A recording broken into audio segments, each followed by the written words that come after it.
If the Italians living in Ireland have a city centre gathering point, they owe it to Mick Wallace, well-known developer, builder, and above all, an Irishman literally engrossed in anything Italian.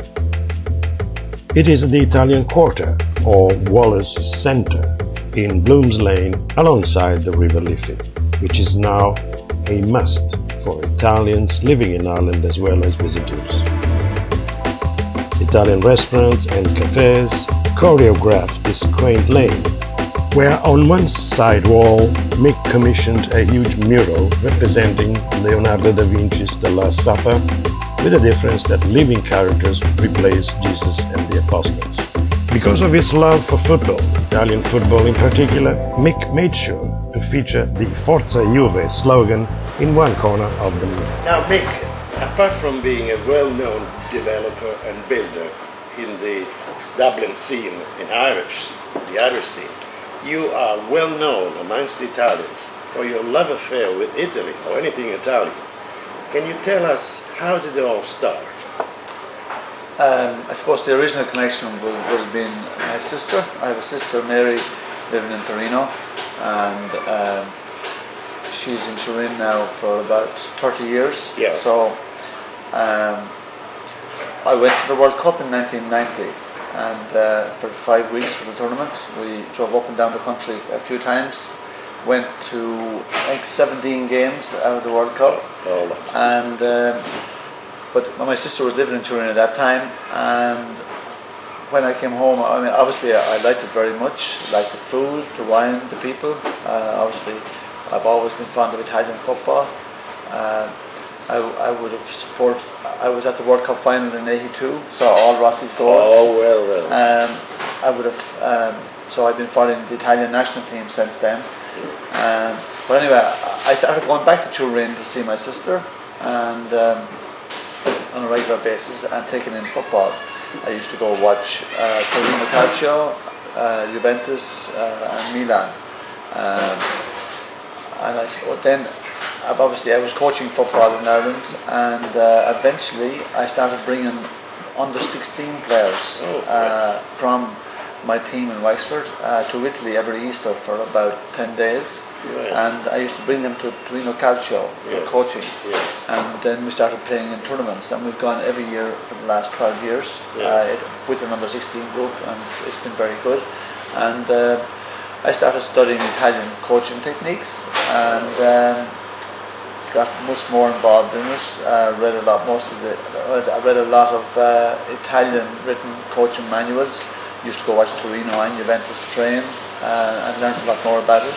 Then I also got involved in, I was very fond of wine and food, and I started going down into the Langer region in Piemonte to taste their wine, and I used to often drive over, and I'd fill the Jeep coming back with wine. I used to be able to carry 350 bottles at a time, and bring it home and drink it with my friends, as it was obviously very cheap in comparison to the price here.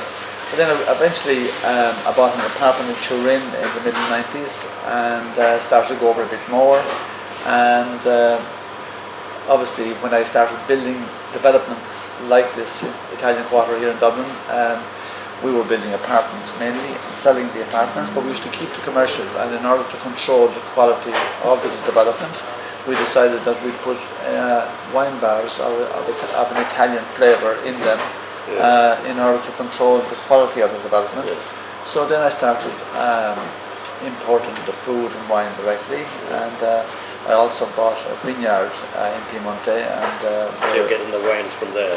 And our own vineyard is very small, but we are growing wine. But we're buying wine, all our wines, we sell only Italian wine, and we buy it all direct from small producers. Yes. And we have aimed to, as much as possible, to get good quality wines at a fair price, and we sell, for the quality of wine we're selling, we are much cheaper than anybody else in the city, and we like to think that the food is reasonably priced as well. Now tell me something, the idea of the mural, How did it come about? Was it some sort of Well, I'll tell you what. cultural? Yeah, I mean, I told the council that I would do an art piece in the square when I was finished, and believe it or not, it actually cost 75,000 to put it there. Oh God! Yeah. It was very expensive, but it's a good job. I originally had a different idea. I was talking to an artist, and we had agreed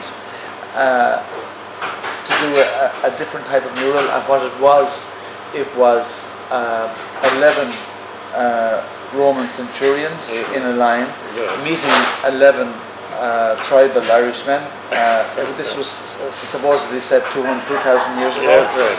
And what we had was you had all the Roman soldiers in a line with their weapons and their shields, and you had the Irish natives in the other line, and there were like two football teams, and I had the Italian presenting the football to the Irish guy to symbolise the Italian National.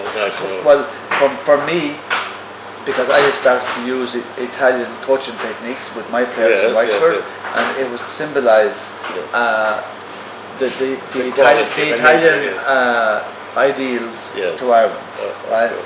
But anyway, that project actually fell through, and I ended up doing a project then with John Byrne on The Last Supper, and that picture represents a huge. It's really the new Dublin, because you can see there's a good few foreigners in as well, and there's people from all races and religions to represent the new cosmopolitan Dublin. The cosmopolitanism of Dublin. Yeah. Well done, and you will go down in history as one of the pioneers of Italian sort of gathering in this city. You know, I mean, everybody knows the Wallace's quarter, or Italian quarter. Well done. Thank you very much.